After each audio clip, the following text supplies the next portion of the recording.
When I was 27 years old, I left a very demanding job in management consulting for a job that was even more demanding, teaching.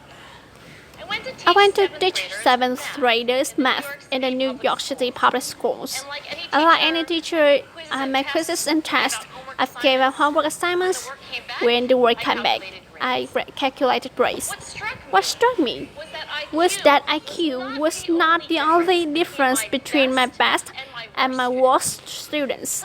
Some of my strongest performers did not have stratospheric IQ scores. Some of my smartest kids weren't doing so well. And that got me thinking. The kinds of things you need to learn in 7th grade math. Sure, they are hard. Ratios, decimals, the area of parallelogram. But these concepts are not impossible. And I was firmly convinced that every one of my students could learn the material if they work hard and long enough. After several more years of teaching, I came to the conclusion that what we need in education is a much better understanding of students and learning from a motivational perspective, from a psychological perspective. In education, the one thing we know how to measure best is IQ. But what if doing well in school and in life depends on much more than your ability to learn quickly and easily?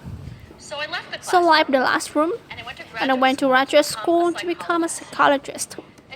I started studying kids and adults in all kinds of super challenging settings. And in every study, my question was, who is successful here and why? My research team and I went to West Point Military Academy. We tried to predict which cadets would stay in military training and which would drop out. Went to the National Spelling Bee and tried to read which children would advance furthest in competition.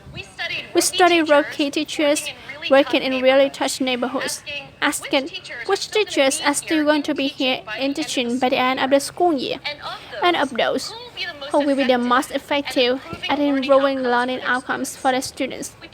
We partnered with private companies, asking which of these salespeople is going to keep their jobs and who's going to earn the most money. And on those very different contests, one characteristic emerged as a significant predictor of success. And it wasn't so intelligent, it wasn't good looks, physical health, and it wasn't IQ, it wasn't grit. Grit is passion and perseverance for very long-term goals. Grit is having stamina. Grit is sticking with your future, day in, day out. Not just for the week, not just for the month, but for years. And working really hard to make the future reality. Grit is living life like it's a marathon, not a sprint. A few years ago, I started studying grit in the Chicago public schools. I asked thousands of high school juniors to take grit questionnaires, and then they waited around more than a year to see who would graduate. Turns out that grittier kids were significantly more likely to graduate, even when I matched them on every characteristic I could measure. Things like family income, standardized achievement test scores, even how staff kids felt when they were at school.